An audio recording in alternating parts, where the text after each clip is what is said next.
서울시 여성가족재단이 세계 어린이의 날을 맞아 어린이집과 유치원, 학교에서 아이들이 자주 접하는 성차별적 대화와 개선안을 모아 서울시 성평등 어린이 사전을 발표했습니다. 예를 들어 아빠 다리는 나비 다리로 바꿔 부르고 예쁜 수빈이를 밝은 수빈이로 표현하는 등 아이들이 더 성평등한 말로 대화하도록 개선하자는 취지입니다.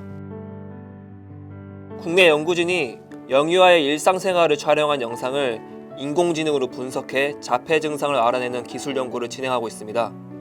한국전자통신연구원에 따르면 유장희 박사팀은 자폐 스펙트럼 장애를 선별하는 인공지능 기술을 개발 중이며 이 기술로 자폐 스펙트럼 장애의 다양한 패턴을 실시간으로 촬영해 증상을 찾아낼 수 있습니다. 미국에서 코로나19 양성 판정을 받은 어린이와 청소년 수가 100만 명을 넘긴 것으로 나타났습니다.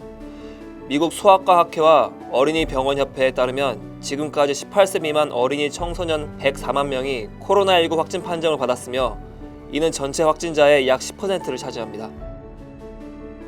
경기 부천에서 코로나19 확진자 11명이 발생했습니다. 확진자 가운데는 확진 판정을 받은 어린이집 교사의 동료 교사와 원생이 포함되어 있는 것으로 확인됐습니다. 433번째 확진자인 어린이집 교사와 접촉한 동료 교사 2명과 원생 3명이 추가로 확진 판정을 받았습니다. 경기 하남시 재난안전대책본부가 모 어린이집 원장이 코로나19 확진 판정을 받아 비상체제에 돌입했습니다. 시 대책본부는 해당 어린이집의 원아, 교사 등 총 100명에 대한 전수검사를 긴급 실시하는 한편 자가격리 조치와 1:1 전담 공무원을 매칭해 밀착관리에 들어갔습니다. 코로나19 확진자가 지속적으로 나오면서 춘천시가 어린이집에 대한 휴원 공고를 내렸습니다. 춘천시는 지역의 모든 어린이집에 일주일 동안 휴원을 하라고 권고했습니다. 또 구성원 등이 코로나19 감염 의심 증세가 있을 경우 보건소에서 검사를 받으라고 당부했습니다. 서울 소초구가 공유 어린이집 시범 운영 1년 만에 영아 대기자 수를 100명 이상 줄였습니다. 시범 운영 결과 영아 대기자 수가 지난해 6월 286명에서 올해 6월 173명으로 113명 낮췄습니다. 어린이집 사이 소통과 협의를 통해 반편성을 지속적으로 조정한 결과입니다. 울산에서 어린이집 아동 학대 의혹 사건이 다시 발생했습니다. 보육교사가 밥을 잘 먹지 않는다는 이유로 숟가락으로 4살 원생의 머리를 때렸다는 의혹이 제기돼 경찰이 수사하고 있습니다.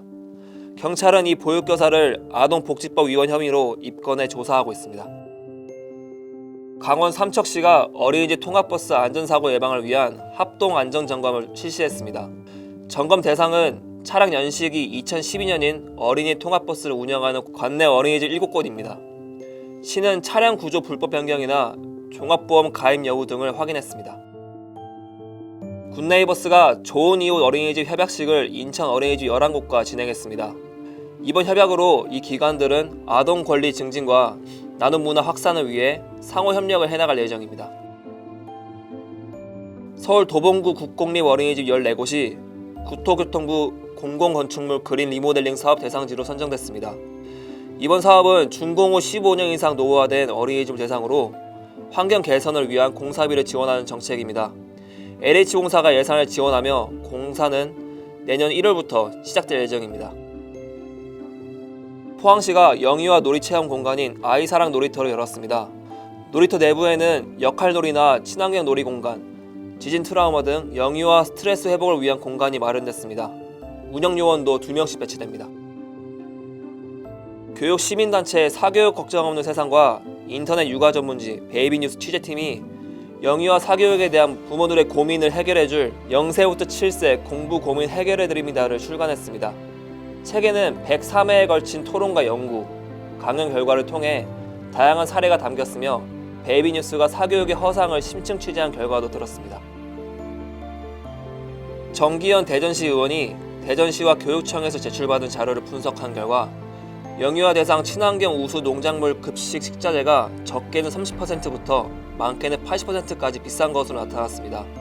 정 시의원은 굳이 대행업체를 이용해 비싼 가격의 농산물을 사서 무상으로 지원해주는 것은 예상 낭비이고 상식에 맞지 않는다고 지적했습니다.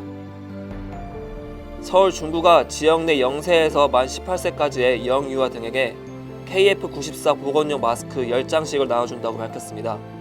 코로나19 신규 확진자가 하루 300명대로 증가했기 때문입니다. 총 배부 수량은 약 23만 장입니다. 인천 동구가 관내 어린이집에 다니는 만 1세부터 2세 영유아 390여 명을 대상으로 영유아 발달 검사를 실시합니다.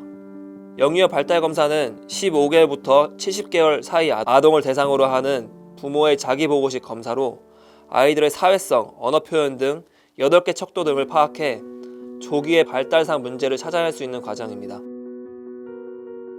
영천시가 임산부들이 편하게 교통을 이용할 수 있도록 1,000원 택시인 아기사랑 택시를 도입했습니다. 임산부가 1,000원만 내면 나머지 택시 요금을 영천시에서 지원하는 방식입니다. 영천시에 등록된 임산부들은 출산 이후 6개월까지 매월 4회 한도로 사용할 수 있는 탑승권을 받으며 택시 요금을 지불할 때 1,000원과 탑승권을 함께 내면 아기사랑 택시를 이용할 수 있습니다. 경기도가 그동안 어린이집, 지역아동센터, 그룹홈에 공급해왔던 어린이 건강과일을 가정보육 어린이까지 확대 지원합니다. 어린이 건강과일 공급 사업은 과일 섭취로 어린이의 건강 증진을 도모하는 사업으로 확대 지원 대상은 지난 9월부터 양육수당을 받고 있는 도내 거주 어린이 19만 5천 명입니다. 미세먼지 발생을 줄이기 위해 인제군이 어린이 통학용 경유 차량을 LP가스 차량으로 전환하는 사업을 추진합니다.